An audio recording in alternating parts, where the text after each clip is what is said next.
When I was in high school, my mom asked me to order a pizza for the family on a Friday night. I looked up the phone number in the phone book and promptly handed the phone to my older brother to place the call. I was too shy to talk to a stranger. Fast forward to college at the University of Illinois, my first time away from my small town. I spent the first several weeks crying in my dorm room, too homesick to partake in early freshman partying. The one frat party I did attend was so disappointing, I wanted to trade in my books, abandon my major, and head back home to my small town. The confident behaviors I needed to pursue this dream were not yet available. And when I looked around at the confident students walking around me around campus, heads held high, pursuing a dream that they had set out to achieve, I wanted that kind of confidence too. But my behaviors did not align with these confident attitudes. Crying in my dorm room, shying away from social engagement, not showing up for class because I was worried others were smarter than me, these were not going to lead me to achieve my goal, so what I knew is that I needed to change. Research tells us that in order to get people to change, you need to not start with the attitudes, but with the behaviors associated with those attitudes. When people can see themselves behaving differently, they then begin to act differently. So the questions for me were, who am I? Who do I want to become? And how does this person I want to become behave? The answers were that I wanted a successful career, one that meant something, allowed me to contribute. And for me, that was defined as a career as a sports executive. In order to achieve this goal, I needed to begin to act more confidently. And I did. Because 13 years later, I became the first female general manager of a AAA baseball team in nearly 20 years. Thank you. I also went on to host the Leadership is Female podcast, where I've interviewed over 90 female executives in sports, an industry that's over 80% male at management level and above. And time after time, these women have told me that the number one skill they've improved in order to earn their spot at the top of the sports industry is confidence. They, like me, did not possess this confidence necessary to increase their level in their career from the get-go. They had to work on the behaviors associated with this attitude in order to propel their career forward. So I'm here today to share with you 6 behaviors you can start today to increase your confidence. Why is it important to increase our confidence? Well, think of this. How would you behave, or what could you achieve if you were 10 times more confident? Number 1, count yourself in. I spoke with a woman about her first time doing sideline reporting at a nationally televised basketball game. She was shaking in her heels, standing courtside, nerves overtaking her until she heard something familiar in her headset. We'll be on in 5. And 3, 2, 1, you're live. And she performed with excellence, the nerves melting away. She's an athlete, a former basketball player, used to performing on the court by the clock. And the tactic remained true. Counting will get you started, and momentum will keep you going.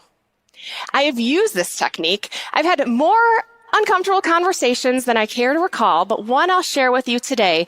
I vividly remember standing on the warning track of the baseball field, 45 minutes before game time, looking at the opposing manager and his team wearing the wrong color uniform. I wanted to turn and run back up to my office and hide, but instead, I faced him head on, and I said in my mind, 3, 2, 1, go. And I started walking towards him. And when I arrived, we had a very uncomfortable conversation about his team wearing the wrong color uniform. Yes, I had asked these grown men to change their clothes. It was so awkward. But when I asked myself, who am I and how do I behave? The answer was that I'm a person who's not too shy to stand up for what I believe, what is right, and stand up to conflict. Counting got me started, and momentum kept me going. Number 2, what if you only had to be brave for a total of 20 seconds? Give yourself 20 seconds of courage. This behavior helped me enormously when I published my podcast, Leadership is Female, bold title and all, for all the world to see, hear, critique, and have their opinions. I vividly remember sitting on the carpet of my closet floor, holding my computer, looking at the upload button, thinking to myself, does it need any more edits? Should I listen to it one more time? And I told myself, Emily, give yourself 20 seconds of courage. And I hit publish and it was done. And guess what? I kept breathing and the world kept turning and the podcast grew into what it was meant to be, all because of 20 seconds of courage. Number 3, take a seat at the table. Not metaphorically speaking, actually take a seat at the table. I spoke with a woman who represents some of the biggest names in baseball, and she told me a story about taking a seat at the table. She noticed women waiting around the edges of the room, waiting for the seats to be filled. And worse yet, she was doing it too. In order to become the more confident woman that she envisioned herself to be, she needed to go in, sit down, speak her mind, and get the deal done. That started with one simple action, taking a seat at the table. Number 4, cheer for other people's success. They say that women will pull up the ladder behind them. What if you didn't? What if you extended a hand back to lead her forward? What if you celebrated the success of a colleague rather than feeling sorry for yourself that it was not you accepting the accolades? Confident people celebrate the success of others rather than feeling threatened. Think of this great quote from Amy Poehler. Good for her, not for me. It turns that pit in your stomach of, oh, she did that and I'm still here into, yes, good for her, not for me. This is her celebration, not mine. And when my time comes, isn't it going to be great to have the support of so many people around me? Wins are so much better celebrated together. Join in. Cheer someone else on. Here's number 4 in action. Recently, a woman was promoted to chief marketing officer of a major sports league. The offer to interview and ultimately land the job came after her public celebration and sincere congratulatory outreach to the newly named female league president. Confident people support those around them. Cheer for someone else's success. Number 5. Bolster your confidence for a new activity through your already great performance in another. What are you really good at? What is easier today than it was 1 year ago? What is your most proud accomplishment? Answer those questions. Think about those answers. Those answers is where your confidence is born.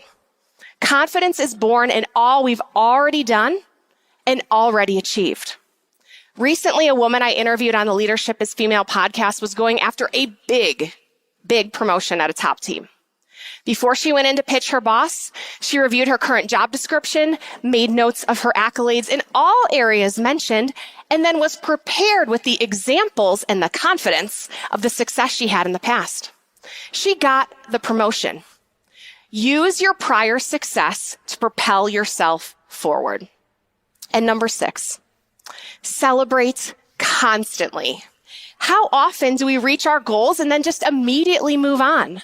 When we do this, the recollection of that success is diminished. How can we confidently move forward if we can't remember what we achieved, or worse yet, link that accomplishment to stress? Find ways to celebrate that are meaningful to you, like creating a highlight reel in your cell phone of your most proud accomplishments. Take your team out for celebratory drinks when you close the big deal. Buy yourself a massage or maybe order a pizza when you reach your personal goals. It doesn't matter how you celebrate. It matters that you do. This will create a marker in your brain to rewire and reinforce the behaviors that led to the success in the first place. I've come a long way from the girl who couldn't order a pizza to the woman who became GM of a minor league baseball team, started a podcast, and delivered a TEDx talk. All because I made the decision to become a more confident person. And I hope you do too. Because how many runs could you score if you were 10 times more confident?